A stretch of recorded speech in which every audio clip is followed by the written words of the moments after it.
Hi, welcome back to my channel and a happy new year for 2026. My name's Mel and on this channel we discuss all things to do with books. So normally once a week I have a catch up where I talk about all the books I've read in the last week and I do a small review of those.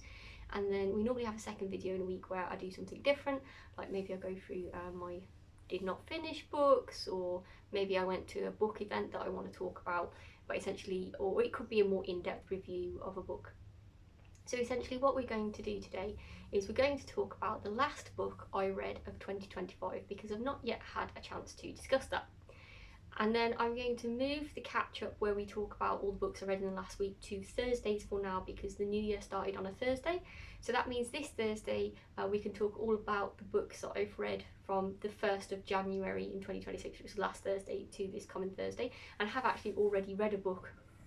But I'm not going to discuss that today. We're going to wait for Thursday for that. But it's been so busy, obviously, with the Christmas holiday and then the New Year. And then I had to put up videos to do with what my reading goals were for 2026, like in total over the year, what I intend to do, and then did a roundup of 2025. So I've just not had a chance yet to discuss the last book that I read of 2025, and it's an absolute corker.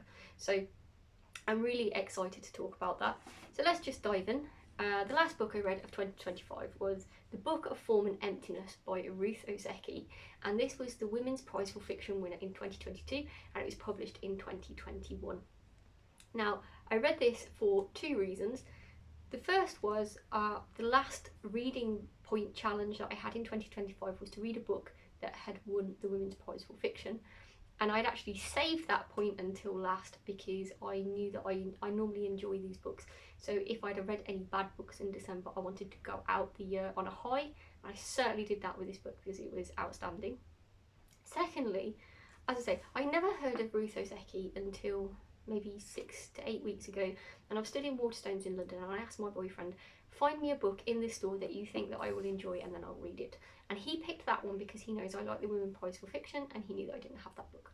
So first off, I will say that I really wish that I'd known about Ruth Ozeki before the last couple of weeks, because if the rest of her books are like this book, then sign me up. I want to read the whole back catalogue. It was so well written.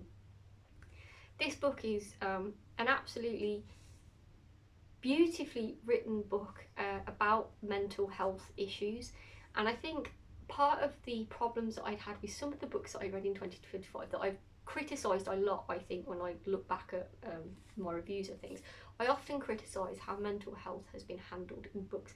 It doesn't feel like authors necessarily go too far in doing their research, or they even try to like sexualise that mental health illness or a variety of other things to do with mental health illness, which really puts me off. Whereas I feel that Ruth has treated mental health really well in this book. I think she's done her research and it was insightful for me to read as well. So the story starts off with our main character, who's called Benny O, and he's only 12 years old when the story initially starts, but then the timeline quickly shifts to when he's 14 years old. And essentially his father dies at the start of the story when he's 12 years old. His father's suffering from some drug and drink issues, and he ends up passing out outside the family home and gets run over, which is a really shocking thing for Benny to have to cope with, especially as he's literally coming of age. So I'd also call this story a bit of a coming of age story as well. It's just a bit of a baptism of fire for poor Benny. His mother, Annabelle O, she is obviously having to cope with the death of her husband as well, and that's not going very well for her. She has sort of developed a hoarding issue, and her and Benny are not really communicating that well, so it takes her a bit of time to realise that there's something wrong with Benny, but essentially Benny is beginning to develop schizophrenia. And you know, it's so severe that he does end up spending time on a child psychiatric unit as well, although most of the book is not set in there. He quickly gets released and the book is more set about how he's coping with his home life, and it's really about what's happening to him, and he doesn't always realise what's real and what's not real, and he's trying to navigate the medications that he's been put on, and these keep getting changed frequently throughout the book, his relationships with other people, trying to navigate school and education, at a time when, you know, he's obviously really serious because he's developing this very serious mental health condition, but you know, he's also trying to cope with the loss of his dad, but he's also trying to cope with his mum, who is not really coping with the loss of his dad really well. So poor Benny is in quite a difficult situation through all of this book, and I feel like that Ruth Ozeki has approached it with great care, and I didn't really know that much about schizophrenia coming into this book. Like, I've got sort of general idea, but I didn't really know about it very well. And the way that she wrote the story, you know, as to how Benny is sort of descending into certain ideas and then just not realising that, you know, the reality of it either being true or not. It was quite enlightening, because I think if you just sort of put that scenario forward and said, oh, he's going to do that, you'd be like, well, that's mad, like, because obviously those things or those people don't exist. But the way that she writes it, it sort of leads you down the garden path with Benny in a way where you're thinking, oh yeah, like, I'm sure this exists or that exists, and you know, you don't realise until the point where he's been carted off and, you know, sedated or put in a hospital that no, actually that was in his imagination. So one of the other interesting things about this book that I really like is the point of view that the book is narrating from is a book. So from Benny's perspective, we do hear Benny's voice in the book because he's talking to the book, but according to Benny, he's been followed by a book that's narrating his life, and the book itself, when it's narrating, you know, it's having a conversation with Benny going, oh well, we had to tell people this, or you know, why would we leave this out, and we need to tell them about your mother and things like that because it's pertinent to your story. And then at times Benny tries to hide from the book, so the book just carries on its own into chapters going, well, Benny's hiding from this book. From what we can see, this is what's going on. But it also talks about how books feel about people and emotions and things like love. So I quite like that. I thought that was like quite a nice twist to imagine, you know, what books think of their owners, and you know, what do books who sit in a library think of the public and all the people that read them and everything. So I kind of liked that. It was like a nice little twist, and I think it sort of lightened up the book a bit, because obviously the subject matter in this book is quite dark really when you think about it, and obviously very, very serious. So I think that when you're tackling those kind of issues that Ruth Ozeki is looking at, you know, it has the potential to make the book really hard to read, really dark and really sad. And I think having the book being the narrator and sort of lightening things up a bit really actually helped with this read, and I really enjoyed the book as a character, you know, and yeah, so I thought that was really, really good. There's a couple of other characters in it as well that we follow, and to be honest, like throughout the book, you're never entirely sure, are these characters really real or are they in Benny's head? They seem to be real at some points, and at other points like you're unsure, but I actually think that that's fine. I just think that the story is really, really well written. I think that you know, as you're sort of going along in this book, I'm not sure that there's really a main plot line other than Benny's trying to answer the question that's put to him by another character, I suppose, with what is real. And that's a really philosophical question, and it's a really open question. So there is nothing really that our characters are working towards as like a main plot point. It's really just following Benny and his mother Annabelle, and just sort of their descent into depression and schizophrenia, and then, you know, who's going to come and help pull them out of the, you know, the hole that they sort of found themselves in, and how they're going to resolve their problems by the end of the book. I thought the ending of the book was satisfying. I don't think it was like the best ending ever, but I'm not really sure what I expected from the ending of the book, but it wasn't a terrible ending. But just generally on the whole, I was sad when the book ended, because I was really enjoying the time that I was spending with the characters in this book. And I really recommend it. I mean, I'd definitely give this a 5-star book. I completely understand why it's won, you know, the Women's Prize for Fiction, and it was actually shortlisted as well for the Man Booker Prize. So definitely recommend this as a book. I think that if you like a book that has got a specific plot point and all the characters are working towards that plot point, you might find this a bit meandering as a text. But if you're happy to sort of meet some very interesting characters and just see where that goes, then I think that, you know, you really, really would enjoy this book. So I suppose that's what I would say about it. I have read some reviews, and I know that some people didn't like it, who probably wanted there to be a firmer plot point or something. But I'd say, to me, I really enjoyed it. And actually, I'd probably give it a 6 out of 5 if I could. This definitely makes it into my top 10 books that I read in 2025, if not into the top 5. I really, really enjoyed it. I definitely recommend it. So that being said, as I said, I have read a book since last Thursday when the new year started. Now, I'm not going to reveal what that is, but it's not in this pile of books that I'm about to show you. So in the last video, we talked about how I was going to approach my reading in 2026, and I'm going to have the prompts again for the reading challenge, but this time I'm going to have 90 of them. I outline all of those in that previous video that I did last week. I also wanted to read 30 Stephen King books, which is quite a tall order. That's fine. I'm going to be doing some reading in another language, and then there's a couple of other things that I want to finish off. So what I've noticed in the last couple of months is I've got quite a few big books collecting on my shelves. My definition of a big book for this video is going to be a book that's over 500 pages. Now, I have read some big books in the last couple of months. I mean, Needful Things is over 900 pages, so that's massive. But for the most part, because I was trying to finish off the reading challenge in November and December, that I really had to finish off because it had 100 points, and I think I had like 15 points that I had to finish from between November and December. So I don't really have the capacity to read too many books that were over the 500 page mark. However, I've got a nice little collection for me on my shelves, so I thought that I would do Big Book January.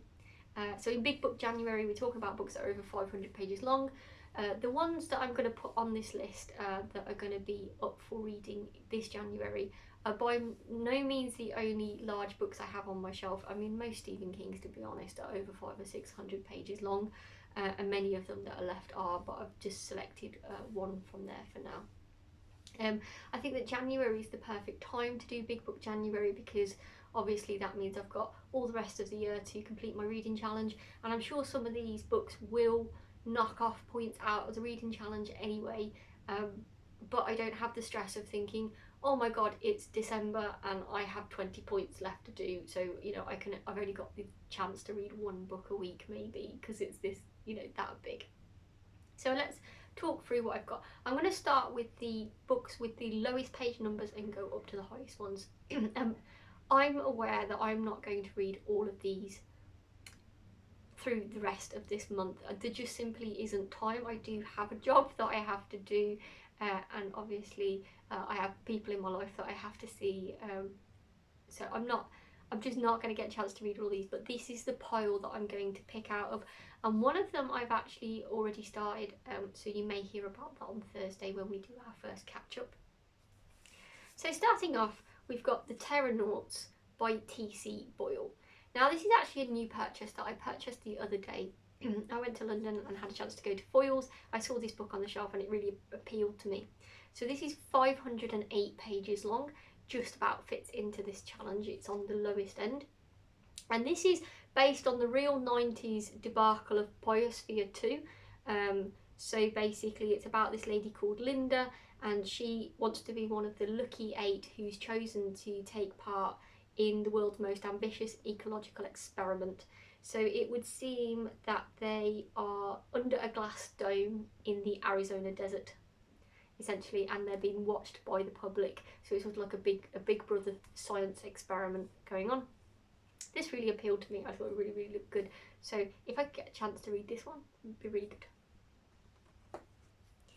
The next one on the list is 552 pages, and it is The Vampire Lestat by Anne Rice. So in October I read Interview with the Vampire and I absolutely loved that book. That was one of my top reads from 2025, and I've just been really looking forward to getting the chance to read this. So yeah, I think initially I was going to set Big Book January to be 600 pages plus, and then I realised that this one wouldn't fit in it, and I really don't want to wait another month to read this. So I'm pretty certain this one will get read by the end of January. Okay, so the next one I've got is Margaret Atwood's The Blind Assassin. This one is sitting at 637 pages.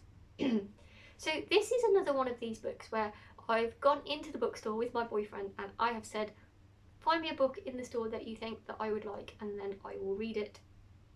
And I had bought a Margaret Atwood book before because I bought The Handmaid's Tale, so he knew that I enjoyed that, so then he decided to pick another Margaret Atwood book for me. So I'm not fully sure what this book is exactly about. But it seems to be dealing with grief in some way because somebody's sister has died in a road accident. Now I do like Margaret Atwood, so I'm interested to read this, as I said, but I don't know too much about it, so I can't really tell you too much about it. The next book is at 600 and... oh, okay, no, actually 620. This is 626 pages, so this is just under The Blind Assassin. So this is the Poisonwood Bible by Barbara Kingsolver. So I'm keen to read some more Barbara Kingsolver after I read Demon Copperhead last year. So Demon Copperhead was another Women's Prize for Fiction winner, and I read it in about April or May time, I think, last year, and it was such a good book. It was one of my favourite books of 2025. So I just really wanted to get hold of something else that Barbara Kingsolver had written, and I know that a lot of people really enjoy this one. And it's somehow, I've heard it described on the back here, it says a dysfunctional version of Louisa May Alcott's Little Women, and I do really like Little Women, so yeah, I'm really looking forward to being able to read this one. The next one is slightly chunkier, so we've got A Little Life by Hanya Yanagihara at 720 pages, so this is a big one. Now this has been raved about over most platforms last year, like loads of people really enjoying this book. I say loads of people, I've sort of seen people in two camps with this book. It seems to be some people absolutely love it and some people absolutely hate it. I've heard it described as trauma porn, and basically it follows this lawyer, and it's sort of talking about his life, and I think that he has had a lot of terrible things happen in his past, and it's him trying to come to terms with that to move forward with his life. I'm personally really looking forward to it. I mean, people have been talking about it so much, and it's such a big book that it makes me think that for people to have finished this book and say that it's really good, they must have been really committed to read this book because it's such a big book.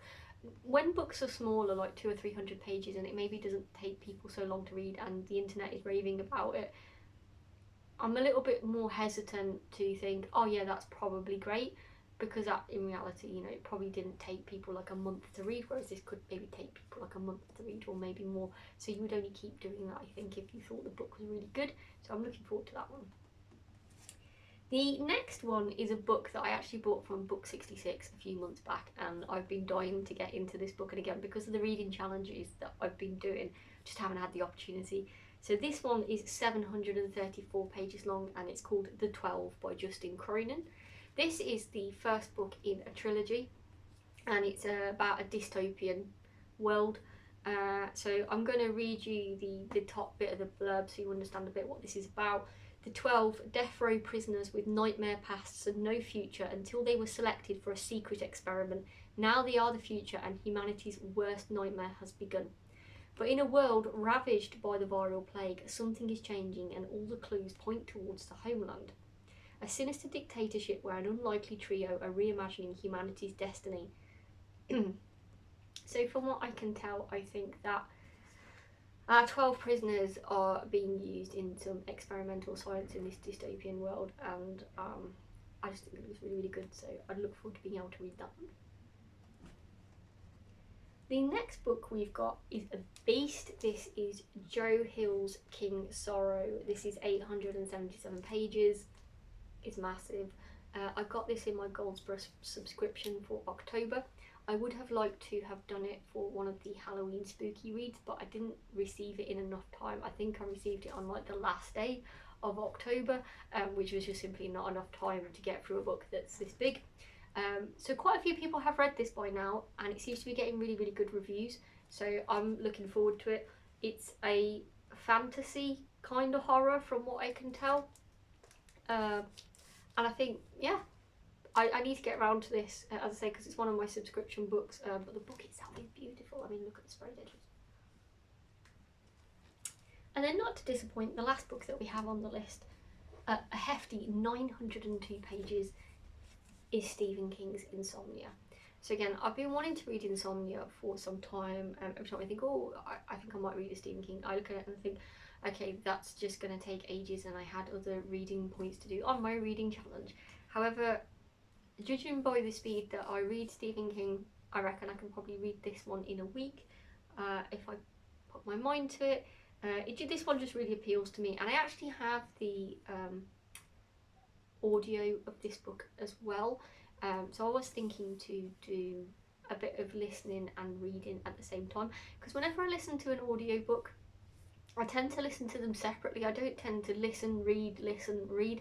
I've never tried it that way before, but I have seen YouTubers who do that, and they recommend doing that. I tend to just either listen to an audio while I'm running, or just read the book separate, and normally at separate points. So like Demon Copperhead, I read the book and then I didn't actually listen to the audio until a couple of months later.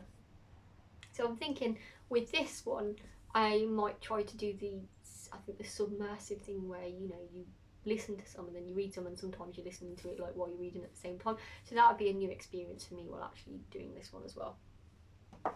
So the other thing I'm going to say, I do have obviously some massive books to get through. I'm not going to get through them all, but they're all a really exciting pile of books. There's nothing in there that I think, oh, I won't want to read.